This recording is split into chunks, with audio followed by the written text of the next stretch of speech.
I'd like to introduce to the TEDxAtlanta stage Ted Leithead, who's the head of the Atlanta Regional Commission.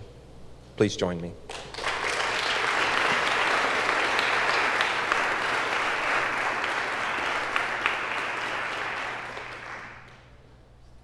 Thank you, Todd. I think you may have misspoken for the second time, Todd. I want to thank Todd for the introduction. And of course, it's a great pleasure for me to be here at TED. And of course, my name is Tad. So there's something karmatic about my being here today. And I'm very excited to have the opportunity to talk to you all today. And I got to tell you, going 7th, it's been the longest wait of my life since 11 o'clock in the morning. And so it's a real pleasure to be here today. For those of you who've looked in the program, the title of my remarks is Atlanta, a region at a crossroads. But as I was preparing my remarks for today, there were a number of things that kept coming to me as I was preparing my remarks, and I think if I could rename it as I stand here before you, I would rename it Atlanta, 100 years, we're halfway there. And it's interesting, as I prepared my remarks, I've learned some things that I didn't know when I started. And I want to start by telling you a story, a personal story. This is a picture taken December the 23rd, 1960, virtually, almost exactly 50 years ago today. You may recognize some of the people in the photo. The man to your left is my grandfather, Barry Truman Leithead. The man standing next to him is the President of the United States, Dwight D. Eisenhower. The little guy, the 5-year-old in the picture, is yours truly, Tad Leithead. And the lady is my mom, Margot Leithead. And there's 4 things that I want to tell you about this picture. There's 5 things I want to tell you about this picture. One, it was taken in the Oval Office. I haven't been back since, by the way. Secondly, these are the 3 people who have had the greatest influence on me in my life. 3, the greatest and most powerful influence that they left with me is, from the time I was this age, Tad, the most important thing you can do is make a difference in this world. Number 4, I didn't know that this was special. I thought that everybody got to know the President of the United States and that he visited all 5 years old and it was just my turn. I had no idea, as you can tell from my facial expression. And the ears. By the way, this mic is a real problem. My ears have caused the problem. Next, there'll be a test later. My granddad taught me to ride horses. That'll be important later. And finally, this picture was taken 3 years after Dwight Eisenhower signed the National Interstate Highway and Defense Act, which has become the Eisenhower interstate system. But 3 years after this picture was, 3 years before this picture was taken, Eisenhower signed into law the largest and most sweeping public works project in the history of our country, the interstate system. At the time, there were no interstates. So back to my topic, Atlanta at a crossroads. This picture was taken roughly at the same time that the previous picture was taken. This picture was taken in 1959 or 1960. This is the downtown connector. This is part of the interstate system. But Atlanta at a crossroads, if you think about Atlanta today, Atlanta is intersected by I-20, I-85, and I-75. And we were truly at a crossroads on that date. On the day that this picture was taken, Atlanta was the same size as Birmingham, Alabama. Approximately 700,000 people, depending upon which counties you count. But today, Atlanta looks like this. Same picture, same angle, same road. As Ryan said before me, but not a pleasant place to drive. I would submit to you that the way we got from where we were in 1959 to where we are today was in part because of the vision of one man, Dwight Eisenhower, who conceived of and had the courage and the leadership to execute the interstate highway system in our country. But I want to give you a few more examples of how we got from here to there, how we went from being the same size as Birmingham in 1960, 50 years ago today, to being the largest city in the Southeast today, to being the center of the Southeast today. And I want you to look for a theme between the four examples. One is Dwight Eisenhower and the interstate highway system. Number two is Martin Luther King, who made a decision at about the same time that Atlanta would be the center of the civil rights movement. Number three was William B. Hartsfield, the mayor of Atlanta, who decided that a little town like Atlanta with 900,000 people would build the largest, busiest, and most important airport on the globe.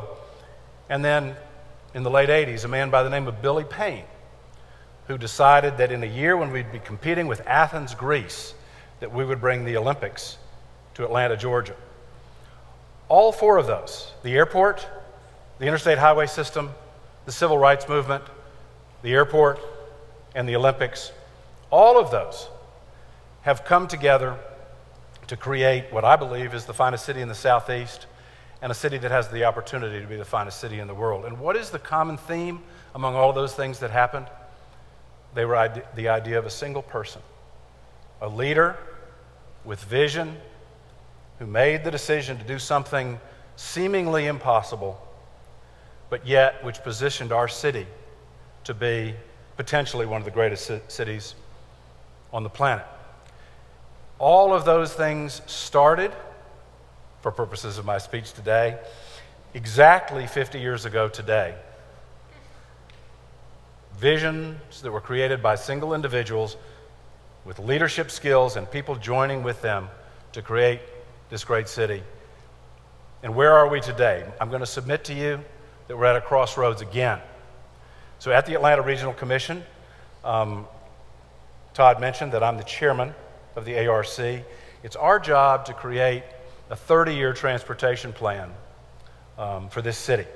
But we decided at this 50-year junction that rather than create a 30-year transportation plan, we would create a much larger vision, which we call 50 Forward. This is a plan to try to envision what we believe Atlanta will look like, what we believe Atlanta should look like, must look like 50 years from today. And I would submit to you that we are not the only city facing this issue. All of us are facing what will we be in the future. If we're doing well, how do we continue to do well? If we've got a lead, how do we maintain it? On the other hand, what did Ryan say? Atlanta is a city that has an opportunity to decline in population. How do we avoid that happening to us? And so at the ARC, we have been creating a vision for the next 50 years for this city. And I'm going to steal from my friend Maslow. Many of you are familiar with Maslow's hierarchy. And we have prioritized what we believe are the needs for this great city into the following pyramid. The first and most important need is water.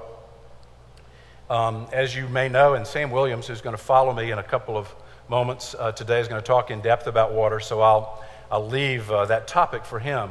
But Atlanta faces a serious crisis in terms of adequate water supply for our existing population, water supply for our growing population, water quality, and how can our growth in this city continue and maintain the quality of life that we've all come to enjoy while at the same time providing water resources. So, in my opinion, at the base of the challenges that we face over the next 50 years in this city, water is at the base. If we are not able to solve and address the issues of water supply and water quality, not only for our existing population but for our growth, then Atlanta simply will begin to decline in population and will fail. Number two, aging services. I don't know whether y'all are aware of this, but right now in Atlanta, of the 5.5 million population in the 10-county region, 1 out of every 10 people are over the age of 65.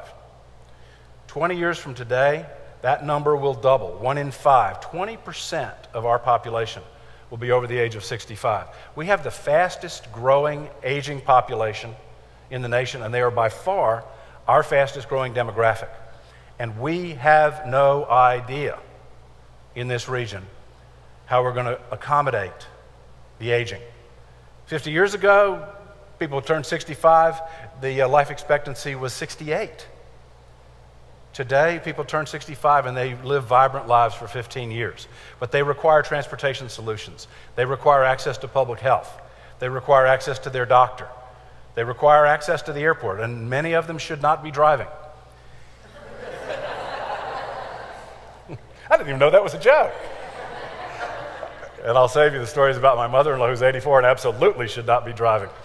But we are in a position where we have got to figure out not only how to take care of, but also to embrace our aging population.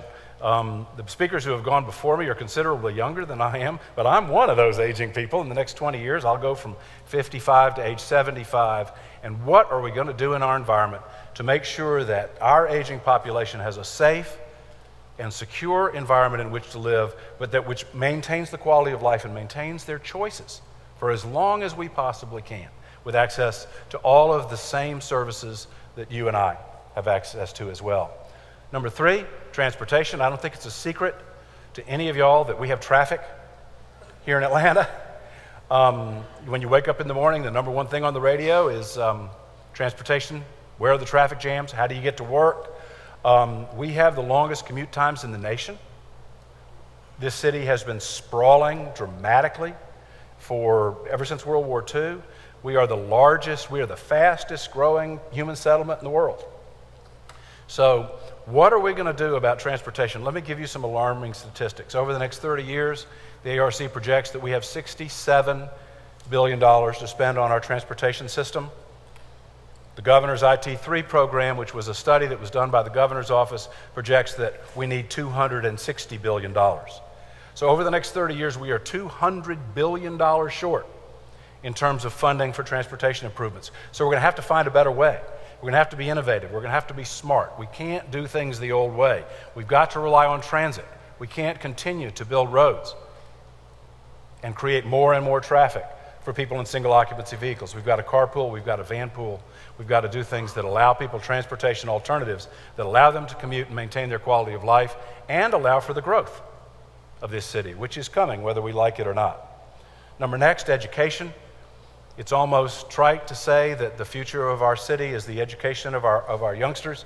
Many of you may know that we rank 49th by most polls in terms of education in the country, and our SAT scores have dwindled, have gone down almost 30 points in the last 2 years. So making sure that we provide pre-K to 12th grade education for our students is going to be a very, very important part. And all of these things have been developed. We have plans and objectives within 50 Forward to address these issues. And finally, all of that comes together to create a vision for our future. What is the vision for what Atlanta will look like 50 years from today? Well, if we're successful in implementing the action steps to our vision, Atlanta will be a city where water is plentiful and clean, where the aging population is well served and lives a high quality of life, where traffic is not a problem, where our education system has improved dramatically, and where people can come to live and work and raise children, which is the reason that many of us came here today, or came here and why we are here today. So how do we get from here to there? Well, in my opinion, if we want Atlanta to realize that vision 50 years from today, then we've got to do exactly the same thing that we did for the last 50 years. We need people, and you've met many of them today, many of your speakers. In fact, every one of your speakers fits this description.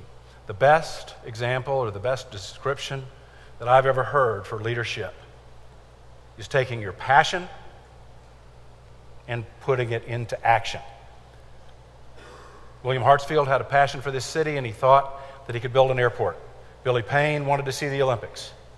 Martin Luther King wanted to address civil rights. They had passion, and they placed it into action, and people followed them in droves. If you'll remember at the beginning of my remarks, I told you that my grandfather taught me how to ride a horse. Y'all remember that? Seems like a long time ago to me now. I rode cross country, 3-day eventing. It's an Olympic level sport. Maybe some of you have seen it on television. But it involves being on the back of a horse and galloping down to a very, very solid, very, very large obstacle, a fence.